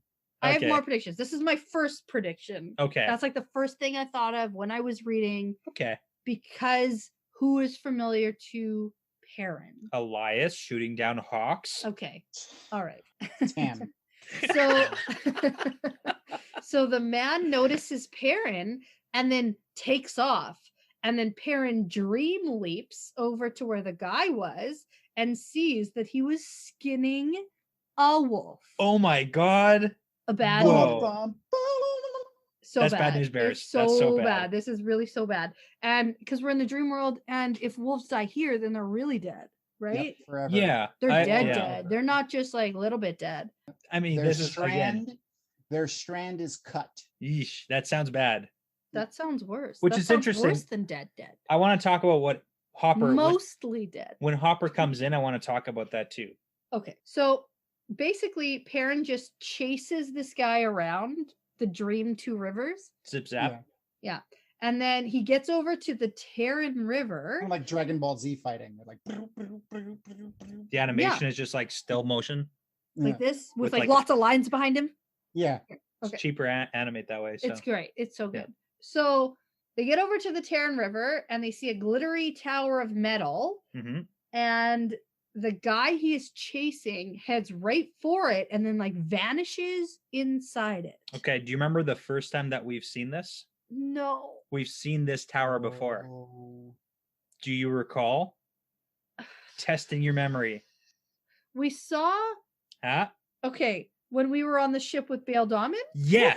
Woohoo! Yes. I knew, Okay. I knew we saw something, and then that's and what that- sparked the conversation Can I? about the sphere Yeah. The Doodad Tower of Ghenjei. on Tremalking. Can I tell you exactly? Okay, so back in Eye of the World, chapter 24, and it's when Matt and Rand are going down the Arenal on Bail Daman's ship, Uh-huh. our favorite pirate The captain. spray. They notice After that Shadow sun, Logoth. sun glints off something metal in the distance, and it's a tower of metal, which is 10 days from Whitebridge, and it's shining steel by the look and feel. There's no spot of rust. It's 200 feet high, as big around as a house, no mark, no opening, and Matt thinks There's treasure inside. there must be treasure inside. Something Yep. like that must be protecting and he's something all valuable. cursed and daggery and thinking, I want treasure because I'm And more it's- death. Matt and his treasure, Yeah. which is hilarious because of what we learn about this tower soon. He is the D&D rogue. I love it. Yes. That I is love him. it. Accurate. That is accurate. Oof. Interesting. Okay. I didn't make that connection. Yeah. But Matt and his treasure, which is are you impressed though that I actually remember? I that? actually I'm am. impressed Yeah, with that that was a myself. good one. That was such a I'm little tidbit, proud and I of you. remember doing that chapter with you back in book 1. I was like, "Oh my god, I have to point it out." And you were like, "I don't even care about this little metal tower," and I was like, "It's gonna be important." Everything is important. Everything. In Everything. 2021, you're gonna want me to talk about this. Interesting. Okay. Interesting. Okay, cool. I like that. So Perrin gets to it, and it's 200 feet tall and 40 feet thick, and basically a solid column of metal with no apparent doorway. And he wants to find a way in. And I think, no, don't do it, man. Gotta chase this dude. No, don't do it.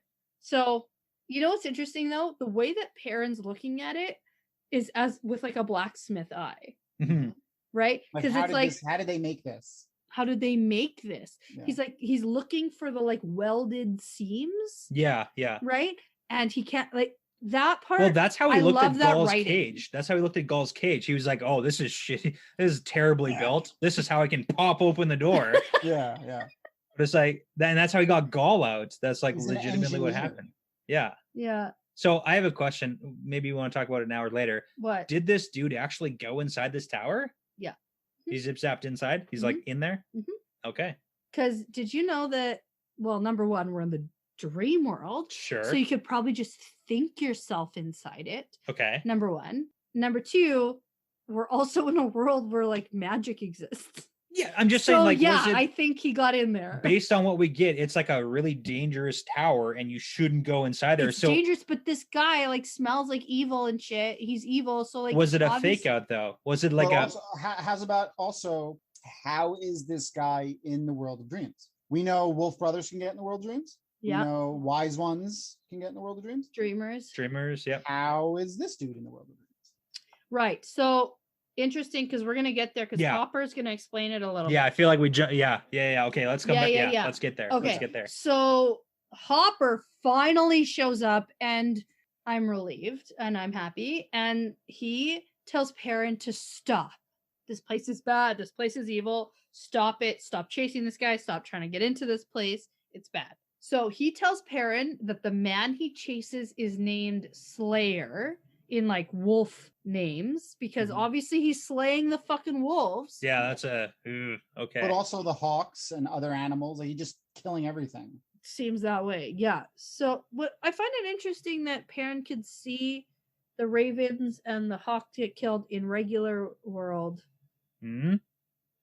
Okay. So that's something to think about. I'm gonna think about it. That's something to think about. Anyway, so this guy named Slayer is here in the flesh and he can kill here.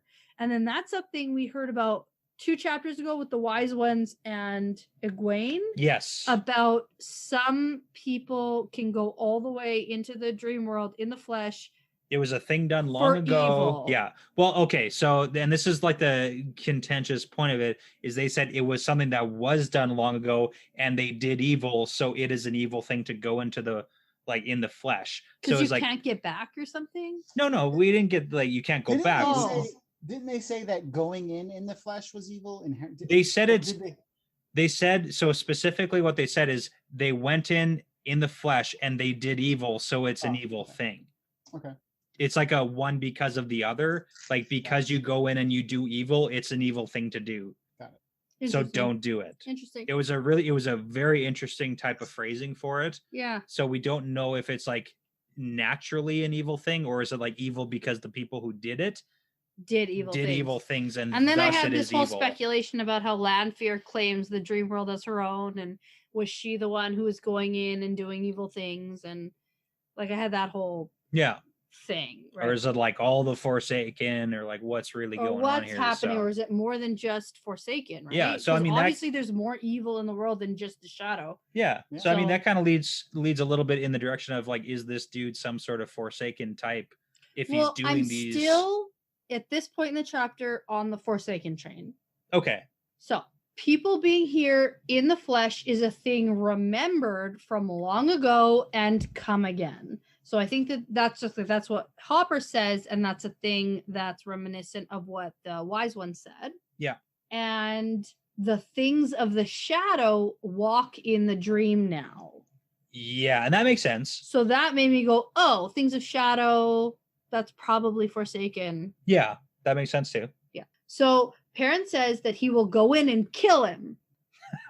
And Hopper warns him that this tower is evil and like, don't do that. Plan is bad. Yeah. Yeah. He listens.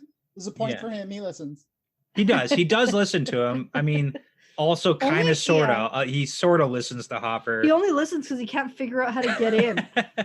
If he could figure out how to get in, he'd be in there, I think. Yeah. Dream Perrin is awesome. Well, one of the things I want to point out is that it's an interesting take on how Hopper talks about the dude who's killing the wolves, because Perrin's like, I gotta catch him because he's killing wolves, and Hopper's response is, men have killed wolves and wolves men. Why does this anger seize your throat? Like, why are you so angry about the fact that a man is killing wolves? Yeah. Men kill wolves, wolves kill men. But then he's like, oh, but also if you get killed in the dream world, you die forever. Just, die, so it's like, why is he so like lenient the first time, and then the second time he's like, this is terrible. Yeah. He also only showed up once Slayer left. Yeah, that's true too. Good point. Yeah. I thought he was showing up because Perrin was in some sort of like danger and peril and was like going to do something stupid. I mean, there might be that correlation too. That might be the correlation, but like correlation does not equal causation. Yeah. Slayer leaves, Hopper shows up. So it was... Okay. Yeah, okay. This is all very interesting. This is why I hate the dream world, by the way. Because like literally anything could be true. And because we don't know the rules yet. How am I supposed to make any like logical prediction in a place that doesn't adhere to logic? I mean, we know some rules, but it's tough. Okay, let's keep going. Keep going. Okay. This next part is the part I've been waiting for. I know it is. Yeah, I know it is. Okay, this is good. So after Hopper warns him that this tower is evil, all of a sudden there is someone else there talking to Perrin. Enter blonde lady. Yes. So interesting. Now she tells him that this place is called the Tower of Ghenjei, and it is a bad place for humankind. Yes. Now this is a blonde woman with weird clothes on, and do you want to know who I initially think this is? Oh my God, who do you think it is? Well, who is the last blonde lady we saw in the dream world? Okay, I'm just Brigitte. Brigitte. So she was like staring at Egwene. She was in the waist with like Amis or something. And okay, so hold on. When you said the weird clothes, the thing that you didn't say was like her golden braid, her puffy pants. Puffy pants, and I think it's a good look. She's like fashionable. Yeah, I mean, who know? Like, if it is her, then she would be, someone from a very long time ago. So her fashion would be very different. Oh, 100%. So I have like Brigitte. Like, how do you say it? I don't even know. Brigitte, question mark. And then I said, or some other hero, because I also have a theory that the heroes of the Horn all live in the dream world. Yeah, she does have that theory. She had a theory where they all lived in Ruidian. Because it belongs to the dead. It belongs to the dead. It's not a bad theory. She doesn't 100%. I thought it was a city in the clouds where all the heroes of the Horn lived. Which is like a Victory cool Village. Like Valhalla? Like I dig it. I totally dig that one. Just but it's like that. the Victory Village thing doesn't work. But it doesn't. Turns out. Possibly living in the dream world, or at least like at least being active there, because Hopper is dead in the real world and not dead here. And like, where do the heroes of the Horn just like come after you like call them? And she's pretty set that it has to be a physical plague. It can't just be like a out of nowhere. No. So they all hang out clearly. Yeah. So I think that the way they were talking when Matt called them, they seem like they all know each other. Yeah. Yeah, they all know each other. They've been hanging out, obviously in the dream world. So anyway, so this is probably one of the heroes, and probably Brigitte, because it's the only one I actually know the name of. I need to know how in detail you actually read these sentences, because it's not necessarily supposed to be that secret. No, I know. Okay. So let's get into it, because that was just like the second I saw her, that's what I thought of. Okay. So then let's get into it further, because she says that he has sharp eyes, and she thought that the first time she saw him. So that means she's seen him before. Yeah. And why does she think he has sharp eyes? Because he notices so he notices that something metallic flickers, and she's like trying to hide something. Oh, right. He spots the metallic flickering, and she like turns herself, and she's like, oh, you got sharp eyes, buddy. Yeah. And who do we know who has metallic equipment from the Great Hunt, from the Horn of Valir? Is it Brigitte? What's her whole name? Brigitte Silverbow. Silverbow! With her silver bow. Bam! Yeah, so she's got her silver bow. You're totally right. Yeah. You are totally right. So this is the thing.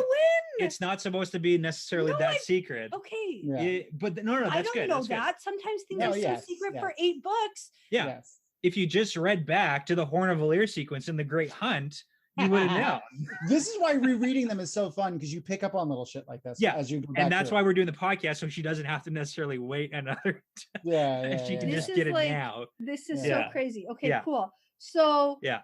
She's like, you have sharp eyes. And it's the golden braid too. Like the golden braid is golden braid. Well, that's what I thought, because like she's blonde and shit. He's like, oh, I saw you running through the sky, shooting an arrow at boats, and they were exploding. Yes. Yeah. Oh, right. She was the one who Yeah. Okay. Yeah. My other point here is he asks if she's an Aes Sedai, and she like laughs and is like, no, but this place is dangerous. Basically impossible to leave, like the tower. Yes. The tower is dangerous. If you go in, you basically can't leave it. And she says that he has the bravery of a bannerman, and that's when I went, okay, totally. He was the bannerman for Rand. Yeah. Right. So he's the bannerman, and I went, yeah. Also, like regular bannermen have crazy courage. Because you're running into battle with a flag. With a banner, yeah. Otto Hawkwind called him Bannerman. Yes. Right? So we have like Matt the trumpeter, and then we obviously have the Dragon Reborn, and then Perrin's like, I'll just hold this flag like this. And then... It's a position of honor. Clearly. How dare you? Yeah. I'll give you a position of honor. But I mean, like, obviously, if this is like, I didn't actually expect for you to... It's not supposed to be. I got more for you too. Like we're gonna. My God. Okay. I'm just on this like high from guessing. We're almost there. We're almost to the part that I've been waiting for. But then he says that Hopper is like, oh yeah, that's dangerous too. And she's like, what the fuck? You can talk to wolves? And he's like, so yeah. Yeah. There's And that. she thinks that it's also. also super old. Oh yeah, it is old. And she's like an old person. She's very old. Yeah. I mean, like Just like, hero of the horn type old. okay, so not only am I right about the Brigida thing, but I also think we need to acknowledge that I'm right about the Heroes of the Horn living in Tel Aramyad. Okay, we don't actually know that. We just know that she is physically right now in Tel Aramyad. Yes. Okay. I'm not giving you, but she's here. I And ain't that's giving like, you everything you think that you want. but I want it. Okay. Okay. Anyway, so she tells him that this tower is the doorway to the realms of the Eilfin and the Eilfin. Yeah. So this is a big point of contention. I always say Afin and Eelfin, like A and E. Yeah, Aelfin and Eelfin. So this is a big point that I need to get out here. So the biggest prediction that we've ever had in the podcast so far, I need you to tell me which one is the Aelfin and which one is the Eelfin. We've got the fox people and the snake people. Which one's the Aelfin and which one's the Eelfin? That's what you want me to predict? That's what I need you to predict. I know everybody's waiting for it. Everybody wants to know what you think. Ahead. No, right now. Okay, you have to understand though, number one, Sure. when I was reading this, the next like couple paragraphs blew my mind and I learned something completely fucking new. And like, I get that this isn't new to you, but you're saying snake people and fox people like it's nothing. And literally last episode we recorded on Monday, you told like 5 days ago, you told me I predicted that there were more doorways and more animal people. You did think that, yes. So like you're skipping ahead of like my crazy mind-blowing thing. Okay. So yes, there's snakes and fox people. Okay, can we come back to it then? Can we just like keep moving forward? No, I and can come back? say Okay. the eelfin are the snakes because I picture eels being like this. Fair. Being like snake-like. Okay. That's all. So that would mean the Aelfin are the fox people and the Eelfin are the snake people. That's what you think? The eelfin are the snakes. Yeah. And the Aelfin are the foxes. Yep. Okay. Logical. All right.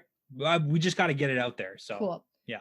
Then she says, let's get back into the good stuff. Have you heard of the games of snakes and foxes? Mic drop. That's a mic drop moment. That is 100%. It doesn't seem like a mic drop moment for people who've read the series 18 times, but for me, I went, oh my God. Like, I get it. This is the first mention we've ever heard of this game.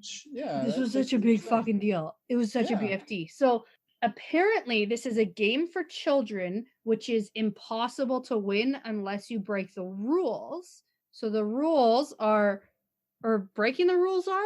I'm not sure. The only way to win is to break the rules. And these are the rules, courage to strengthen, or is this the breaking the rules? So this is a line from the game, and these are the ways to win. Okay. Courage to strengthen, fire to blind, music to daze, iron to bind, which is a line from the game. Yes. Now you just read this chapter, so recall, what did the fox people say? And the snake people. And the snake people. They both talked about it. The fox one, so. Yeah. Those things aren't allowed. Yeah. Well, anything to make fire, music, or iron. They're like, you don't have any like lamps or torches or iron or instruments of music, right? Yeah, and Matt's like, what the fuck? No, are you gonna answer my fucking questions? Which makes sense why Rand coming out with his flaming sword. Yeah. Totally blinded them. Fire sword. Now that I get it. Which is so that's also another little reference Robert Jordan sprinkled in there from the Fae. Yeah. And Celtic lore and even some Norse mythology too. The Fae are mesmerized by the Fae are mesmerized by music, and they're allergic to iron and so on and so forth. Yeah. There's a whole thing about cold iron we can talk about. Okay, so those are the ways to win against the snakes and foxes. This is a game in remembrance of old dealings. And I wrote in my notes, shocked emoji face. like this was seriously blew my mind. And then I started thinking about how Perrin is like, oh yeah, we played that game all the time. And I'm just thinking about how Matt probably played that game all the time. Fair. And at no point Okay. Has he connected these dots? He's Okay. not a thinker. He's Okay. not a No, thinker. no. But I have a very valid justification for this. So like Okay. when we say snakes and foxes, my brain always automatically went to snakes and ladders. I know some people Yeah. call it shoots and ladders. Yeah. But it's we like a called game. it Snakes and Ladders. Yeah, that's like what is called and branded as in Canada. So it's like you have the game where you got to go up the board and snakes and ladders, and you basically always cheat because you don't want to go on a ladder and get like dropped down to the bottom of the No, game. the snake you go down, the ladder Ladder you you go climb up. up. But it's like you don't want to do that. So if you had a childhood game where it's called like Snakes and Foxes, when you played as a kid, and then you go into these magical portals that are like not snake people, they're just like kind of snake-ish. He calls them snake people. He does. He's like, oh, they're kind of like snaky. You know They're what? kind of Okay, foxy. listen to me though for a second, because I think maybe he might be able to make a connection, because we haven't heard his like actual thought pattern since he's come out from the foxes. That's true. At some point he might be able to connect snakes and foxes and the iron and music and fire thing. Yeah. But maybe before there were foxes, it's not immediately obvious. Well, and that's what I'm saying is like it's such an obscure kind of reference that it's not an exact from parallel. childhood. It's not a parallel where it's like, oh, that these are the snake people from the childhood game Snakes and Foxes that I know, played. but I do have to say, come on, Matt, let's make some connections. And He's not a thinker. He's not. It's asking a lot of Matt. Yeah. He's a pretty face. If he I was hope from the so. South, people would say "bless your heart" to him a lot. Yeah. Well, it's just funny because we've learned that is not necessarily a nice thing to say. It's not. We didn't know that. I That's- thought that was like a aw. It's not. but apparently it's like a It can Yeah. be both. It could be either or, but usually if it's after you've said something that is incorrect, then it's not nice. well, I think because Danny said it at some point in a podcast, Yeah. and Yeah. and it I turns thought out I it was was like, going to well, appeal to like our yeah. southern, But apparently, no, that's a Fan not base? nice thing to say. No. So, because it doesn't come naturally to me to say something like that. Yeah, But, yeah. Oh well. fun things to learn. Yeah. Okay. So we're shocked. We're like, oh my God, this makes so much sense. And then I thought that maybe the guy who's in the dream world right now, Slayer. skinning wolves, I thought maybe he's not a Forsaken, but maybe he's like a snake or like a fox person, a eelfin or an eelfin. So they can also get access to this realm. If they can come in and out of the Not, doorway. not impossible. I mean, here's another thing to consider. Matt was found hanging from the tree of life outside of the doorway. How did he get there if the snakes/foxes can't exit said doorway to get him up on that tree? Ooh, Because they were Brett. like carrying him. Yeah, they had to hang him from the tree. Like he didn't hang himself. Yeah. And the fox like strung him up with the rope. So like, did they exit the doorway? Was it like, Interesting. huh? I don't know. pictured I'm picturing the scene from Labyrinth with the little mini people when they tie up what's her face. Yeah. I know they're normal size, but that's just what popped in my head. Welcome to my brain. That's okay. Okay, so I say she tells him, but now I can say Brigida. Yeah, we get a little bit more information. Okay, so she tells him that Slayer is not old, but his evil is ancient. And I went, okay, I'm lost then. I don't know. Yeah. I don't know what the fuck. I don't know if it's a snake guy. I don't know if it's a Forsaken. You know now what? I'm lost. Sometimes you're not supposed to know right now And everything. that's Yeah. fine, Yeah. I guess. Yeah. Just Yeah. like That's put the a pin first in little it. sprinkle. I mean, it's the first time you're meeting this person. You're not supposed to Yeah. know who he is immediately. Or is it? Ooh. Ooh, okay. So he wants to know who she is, and he feels like he's met her before. And then she says that she's broken too many of the prescripts already. Okay. Yeah. So Now, this is the part that I've been waiting for. Okay, cool. Okay, we got there. Yeah. is it the So, prescripts part or that he's met her before? prescripts. Okay. Prescripts. So the word prescripts means a command or an order or even a law. That's Okay. what that means.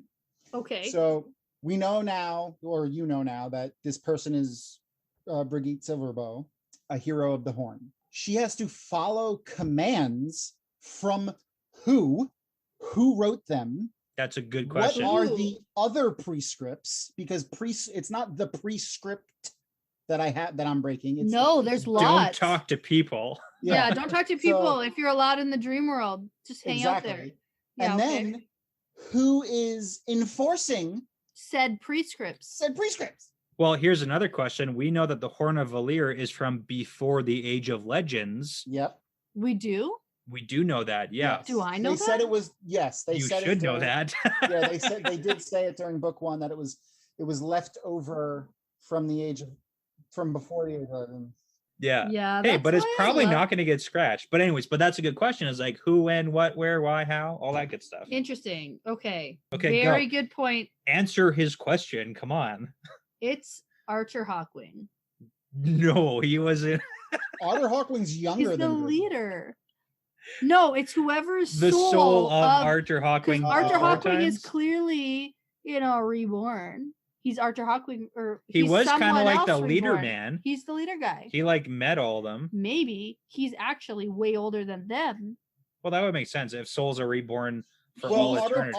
Hawkwing, we know when Otter Hawkwing was from, though. Like we know. No. But Archer She's talking about Hawkwing's Archer Hawkwing's soul. Yeah.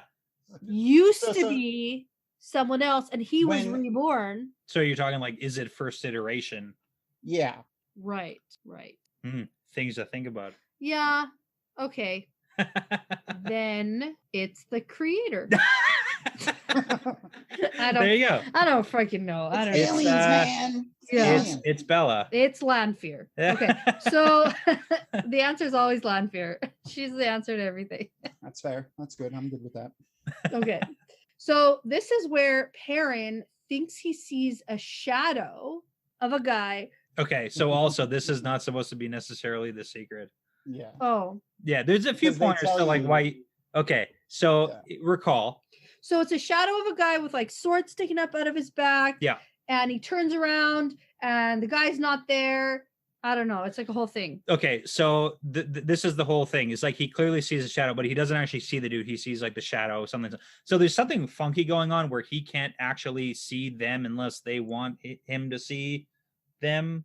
Okay, sure. Right. So it's like a kind of a weird thing. So But does that mean Brigida wanted Egwene to see her, or is Egwene just like that strong that she like caught Brigida off guard? these are questions you need to ask. I right? did. So it's I like, we asked don't- it. Are you gonna answer it? No, I'm not going to answer it. Okay. So, but this is the whole thing. So back in chapter 47 of the Great Hunt, during the Horn of Valir sequence, when we got the description of Brigida, we also got description of a man named Gaidel Kane, who was a swarthy man with the hilts of his two swords sticking above his broad shoulders. That's like this guy. So it's like literally like the What's his name? Gaidel Kane? Gaidel Yeah. Kane. Gaidel Yeah. Kane. So he's And also is the he dude with also a two swords. hero? Well, yeah, he came One with of the heroes? he came with the horn. When Matt, So it's like- when Thom tells the story of the heroes of the Horn, like when he tells that story, yeah. during the telling of that story, he talks about Brigitte and her and Gaidel Kane were together. Yeah. So, and he They're like a describes duo. Gaidel Kane as being a big dude with two swords. And that's who this guy is. Yeah. Fucking Ninja Turtle. So like this is who it's So- supposed to Yes, be. it's Leonardo. Leonardo, that's who it is. Yeah, Leonardo is a hero. Mhm.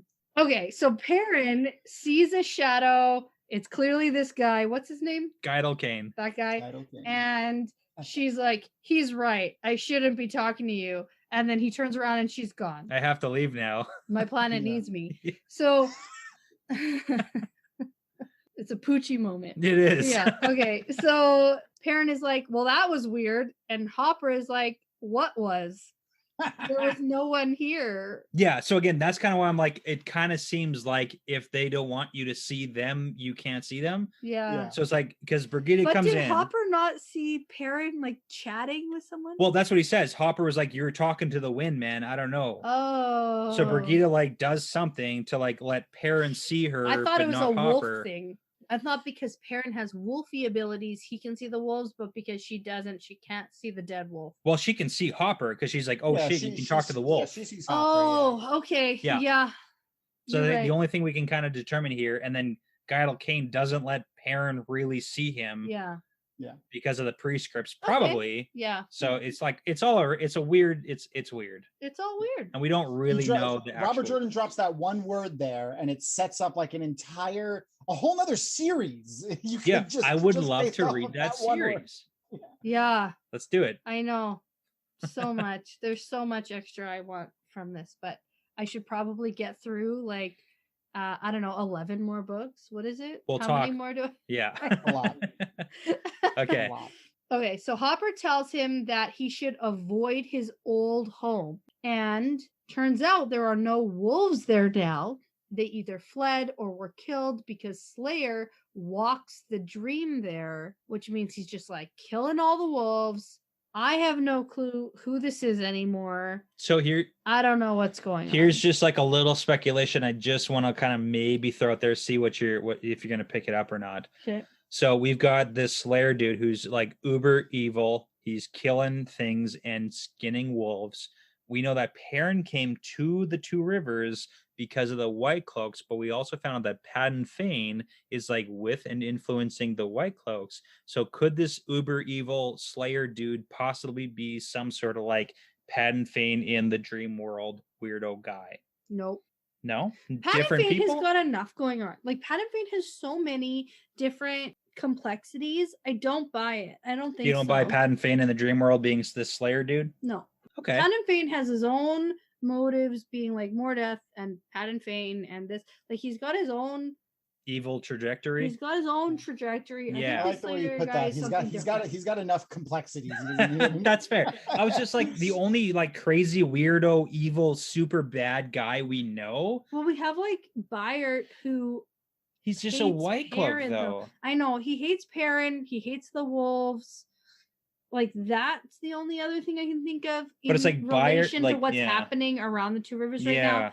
Unless in the year since they've left, they've been gone a while. There's like a lot more shadow, evil, build up crap going on around in the Two Rivers. But it seems like the Shadow and like Ishmael, like all of them were all like Baalzamon, right? Was Ishmael? So they were all like following the three guys. It's not like they stayed around there. So I'm not.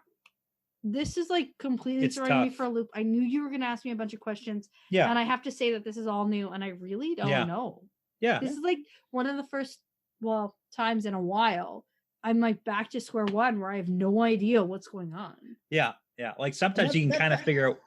That's why I love going with people when they read through this the first time. It's so because I can remember doing that myself, like going through the first time. And that's my favorite part about the way Robert Jordan writes is like you think you have a grasp on it, and then it's like, no. Yeah, because not even close. Well, I'm someone who really likes to predict things, and I like to logic things out and pick things together. Watching movies with her is just the fucking worst because it's like at the beginning of the movie she'll be like, "Oh, that dude totally is the murderer." I'll be like, "Me and you are the same person." Yeah. What? I do the same thing. My wife and my I know. wife We'll watch the movie and I'll be like, "Oh my god, how did you know that?" That was obvious. Like, yeah. My wife hates when I do that too. She does. hate when I can't piece it together because I want to take like the logic pieces of the puzzle and I want to find them and put them together. It's there. It's not there. I will tell you that. Did we finish the chapter? We still have like another paragraph to go. The end, isn't it? Yeah, it's pretty much the end. So Perrin says he has to go home and Hopper says, well, you better take care because the day of the last hunt draws near and they will run together in the last hunt, which is like freaking adorable. That's pretty sweet. And they have like a super heartfelt like goodbye as if they're never going to see each other again. What? What are you thinking? Like never again? Huh. Well, last battle. I know, but I think that Perrin thinks he's like, it would be nice if I die if I could come here and run with Hopper. But I think that Perrin legit thinks that like he's done. He's a dunzo man. Oh, he for sure thinks that. Yeah. But I doubt it. I mean, there's no way. If anything, all the White Cloaks are just gonna die. Like there's no way that Perrin is just gonna be like, derp to derp to derp, please kill me. And they're like, okay, and then just like kill him. This is Perrin swinging his axe back and forth. Yeah. This is YouTube exclusive, people. Yeah. It's a totally a proper martial arts move right there. Yeah, I've watched enough videos. Yeah, so I just don't buy it. I can't believe it. You're not on board the Perrin dying thing here in book 4. I mean, no. Okay. He could be a Force ghost with Hopper in. No. Okay. I don't know. No. But anyway, if there's anything that's gonna make me emotional, like about anything, it's like this. The Hopper Perrin connection is the most adorable thing about Perrin, Yeah, and I love it. I agree. Okay, But that's fair. so Perrin wakes up from his dream and he switches guard places with Gull, and he tells Gull that things may be worse in the Two Rivers than he thought. And Gull says, "Yup, makes sense." And then, anyway, I don't know. So then I want to know who this guy is because it's connected to all the stuff like Yeah, ravens in the mountains, shadow spawn at the Waygate. Perrin is thinking like, who's this guy? I'm thinking, who's this guy? We want to know. Yeah. The people want to know. And the people want to keep reading the book. More importantly, because we've got Perrin who's been away from home. He moved away for college for a few years. Yeah. And now he's coming back. No. He moved away for backpacking across Europe. He moved away for like 2 years backpacking. So it's like he's been gone for a while. He didn't go to college. He just went backpacking. Okay, call it what you want. But that's the thing. It's not like a short stint. It's been like a while. And now Perrin's coming back. When he left, he was like, didn't have the wolfy stuff, the yellow eyes. He's probably a little bit bigger than he was. Like maybe he's been matured. He's definitely matured emotionally. Yeah, I would say he's matured. Yeah. Really? I think when we left, Perrin was more mature than he is coming back. Really? Well, being in this relationship, and I mean, I have to like say this maybe because he's like whatever young dude in his first real relationship with somebody who's also like immature and young and possessive and jealous. I would say that he's probably declined on the maturity. Really? Okay. Because when he left, he like, and not maybe in a bad way, but he was almost too like stern. He was too like for his age anyway. He's innocent too. Maybe matured is the wrong word.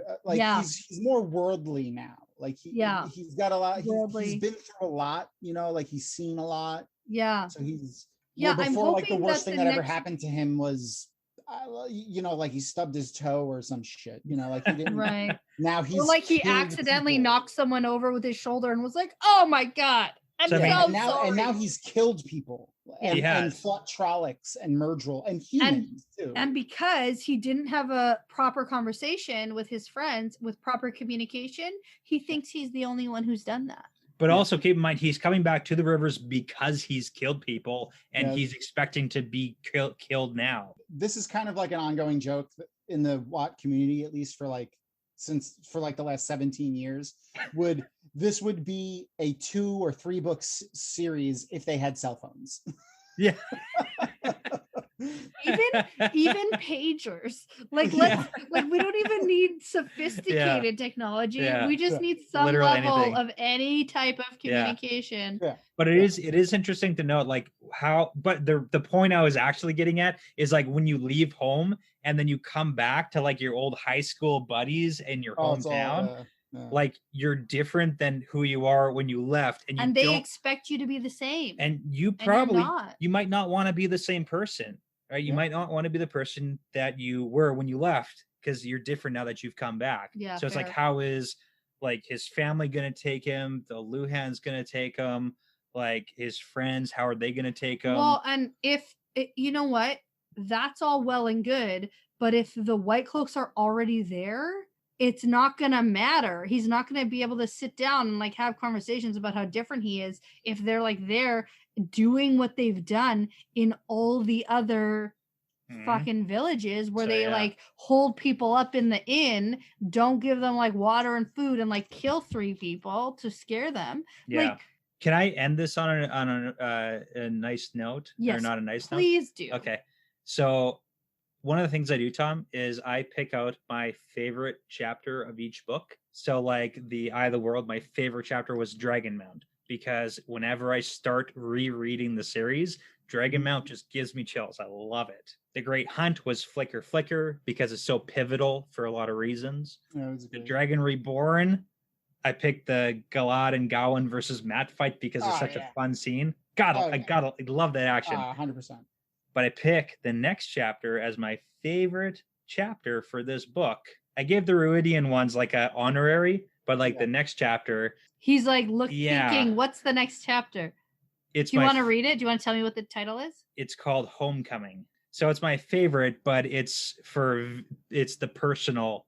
It's Yep. the personal. It's one of my reasons that favorite really hits parent me. chapters. It's definitely one of my favorite parent chapters. It's a doozy. So Homecoming, you say? So we're okay.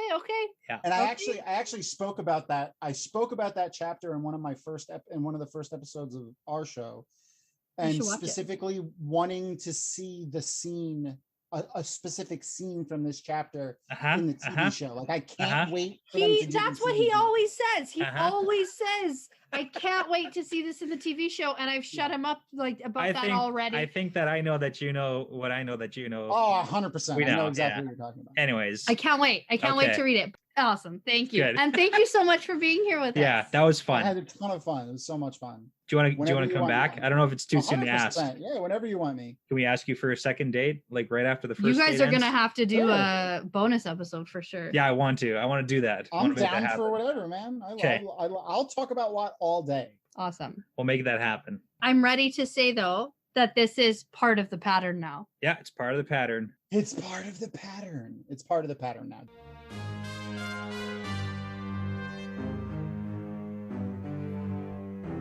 Thank you so much for listening to this episode. The Wheel Weaves is hosted by Dani and Brett, edited by Dani, produced by Dani and Brett, with Passion Socks, Mozime, Moltude, Benjamin, Vince Lewick, Michelle O'Brien, Sarah Wyatt, Jamie Young, Cody Fouts, and Giannis. With music by Audionautics.com. If you're interested in some of our Wheel Weaves merchandise, such as shot glasses, frosty mugs, t-shirts, hats, and more, you can head over to newcreationsbyjen.com, and we are located in the groups or collections section. If you're interested in supporting us and helping us to make really great content, you can head over to our Patreon at patreon.com/thewheelweavespodcast, and you'll also get access to some really great bonus content like early access to our regular episodes, bonus episodes, unedited video episodes, access to our live recordings, monthly Q&As, and more like stickers and keychains. Don't forget to find us on social media. We're on Instagram and Twitter at The Wheel Weaves Podcast. We'd also love for you to join the conversation over at our Discord, and you can find the link to that in our bios on those social medias. We'd love for you to tell a friend about us. Referrals really are the best compliment. We'd love for you to leave a review and subscribe. That really does make a huge difference. Thanks so much again for listening. This really is part of the pattern now.